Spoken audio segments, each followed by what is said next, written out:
Alright, this video we're going to be taking a look at solar storm formation in nature. And in order to try to comprehend and copy nature, we're going to start out on the solar storm scale and then chase that back down to the fractals I've been seeing in my experiments, which I believe to be a conscious pattern. And we'll take a look at all that stuff. So we'll start big. So this is NASA 2012 sunstorm footage.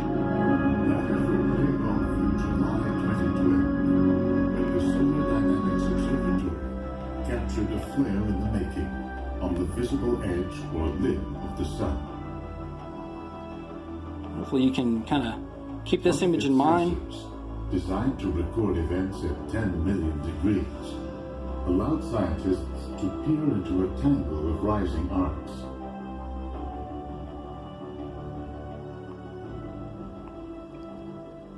By adding data from the Stereo A spacecraft, they were able to create a 3D picture of figure-8 patterns in the rising arcs. Okay, so let's take a look at the video I labeled Attention Cosmologist, non-newtonian model for sunstorm formation.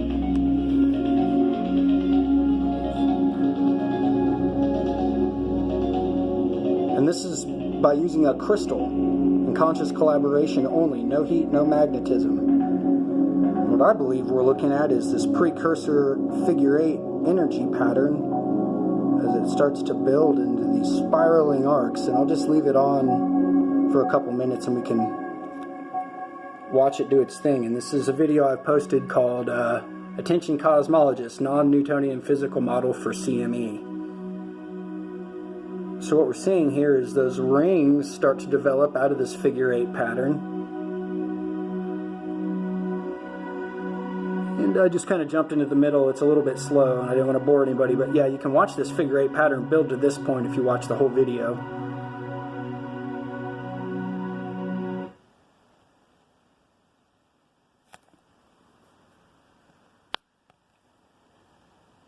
I don't know what happened to our music, but whatever.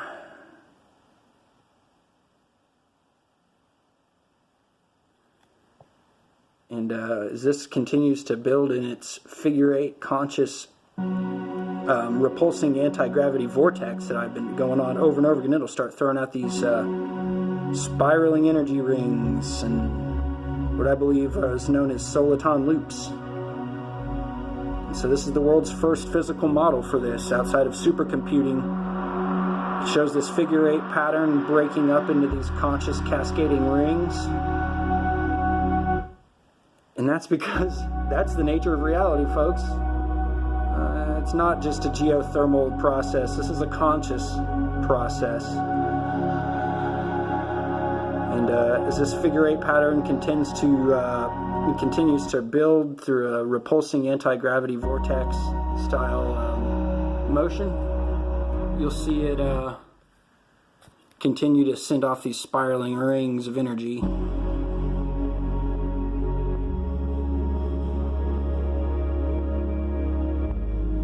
And this is just by breathing love into a crystal. And this is what it showed me about the universe.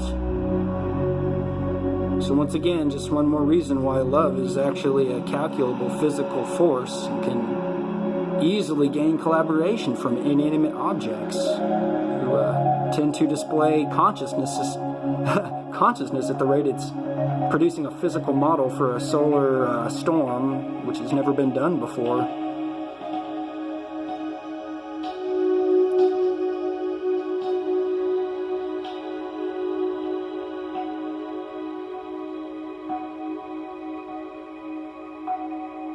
And if you watch the whole video, the reason why this comes about is because I ask it to please grow. And so this is a total conscious response. It's based in collaboration with the inanimate through intention. And the intention there being is to try to show everybody something important about the nature of reality that physics and academic thinking fundamentally cannot afford with its paradigm. And it is that we are living in an animistic, pan-psychic, truly reactive, conscious universe. And it's not even just matter, it's the absence of matter has consciousness. And this space, and this dead space, and although there's atmosphere in there, there's still consciousness. Now, there's another better example of how this occurs in the vacuum of space even. In 1985, the Russians discovered something that's been known as the DNA light phantom effect, in which photons are introduced in a vacuum with DNA, and when the DNA is removed from the vacuum, the photons stay in the DNA double helix. And so, even in the absence of matter, in the absence of heat, in a total vacuum, I offer that as strong evidence for the conscious nature of even the lack of any matter or temperature. And that is the essence of zero-point energy when it's studied, is that after all the temperature is removed and everything's brought down to an absolute zero in kelvins, or as close as we can get it, and in a vacuum, there's still something there. There's still something teeming around, which is against a mechanistic understanding of reality, which is your first clue right there that it's a poor theory. And so basically what I'm trying to say is that all the things that have been categorized as phenomenon by science are naturally occurring events. Psychic events, all these sort of things that just cannot be comprehended by nature.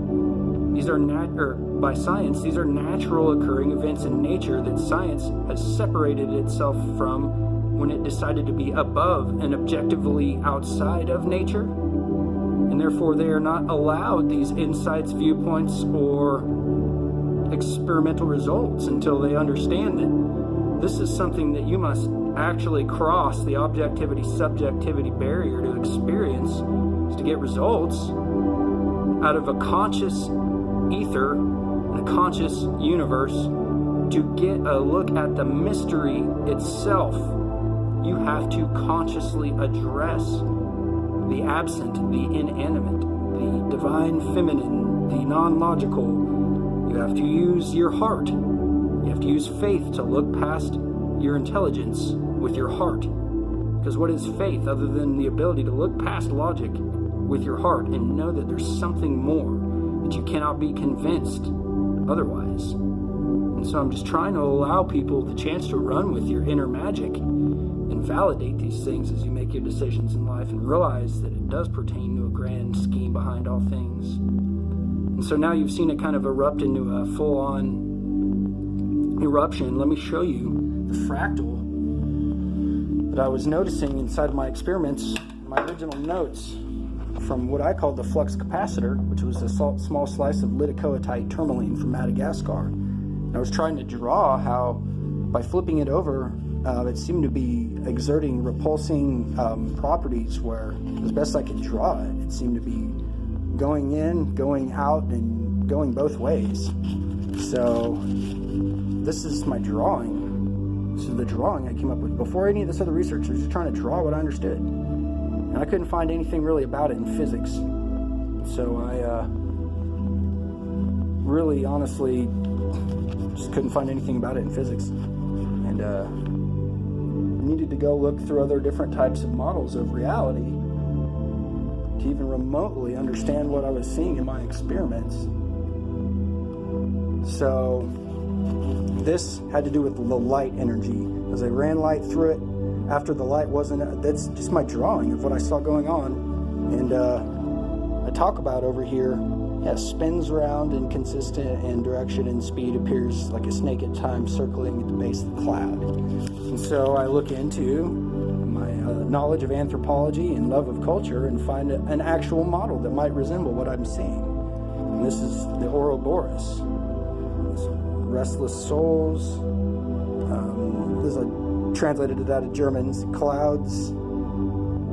Clouddorfer, but something about clouds, and then the house of the gods with light. And so that's literally the closest thing I've seen in any way to what I've actually experienced. And it's interesting that this is such a prevalent model all across the world. It's interesting. This is a fractal of what's going on inside of my case. It seems to produce coronal mass ejection physical model that when you scale it up can be shown to make a conscious event out of a solar storm. So it's not happening to us, we are happening to it. Like, our consciousness is actually creating these sort of interactions in the cosmos. So just think about that a little bit, and then I'll take you inside of the energy. This is a pine cone. This is a crystal that I'm putting in a pine cone. And I've consciously coaxed collaboration out of this to be able to show you the energy. And this is a phase wave detection autofocus, and so it is able to detect outside of light this phase wave consciousness for the first time. And what we're seeing here out of collaboration, love with inanimate objects, well, not inanimate, non-breathing objects, they will show us things and share their wisdom with us. And so at this particular point, I'm trying to get a good view of it. It's kind of hard to get a good view sometimes. Slippery, because it's only available at certain angles. There we go. Okay, so we're in the hall of spirit of the crystal, more or less. Let me see if I can get it to show us this conscious pattern. Okay, so there is the looping pattern that we're seeing in the solar storm, that we're seeing projected out into my experiments. Let me try to get it really clearly, show you.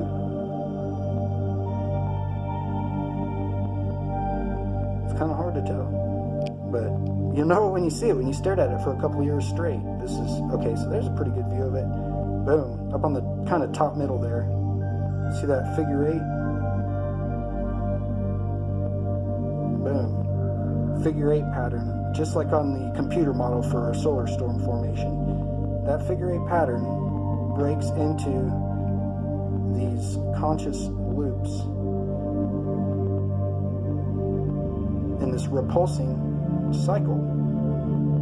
So this is the ethereal skeleton, actual spirit behind my experiments being projected out. It's actually the same exact universal consciousness that is responsible for solar storm formation. And so these are just lessons that I've coaxed out of inanimate objects through intent, trying to bring these sort of things forward to help combat the horrible view that we're nothing more than our molecules. And honestly, the people that think that, they're just not going to be happy until they're convinced that they've convinced you that your lives are as meaningless as their own. And that's just simply unacceptable to me. Just can't handle it. So instead of that, I've been trying to comprehend and copy nature and show you in a fractal way how these actually do apply to physical reality and can create physical differences in reality through love and intention. And once again, yeah, this is the pine cone, the crystal in it, somehow or another unlocked into the quantum haziness of phosphorescent paint. It's been able to give enough energy to this phase wave entity to manifest, more or less, show itself, try to teach us with love the nature of the universe so we can comprehend and copy and move forward. And so there it is, the conscious pattern. It's gorgeous. Figure 8 breaks into these loops and extends out through the ether, and heat and magnetism fall along the lines of this conscious pattern. And when we look at one more way of looking at it, this is Victor Schauberger's repulsing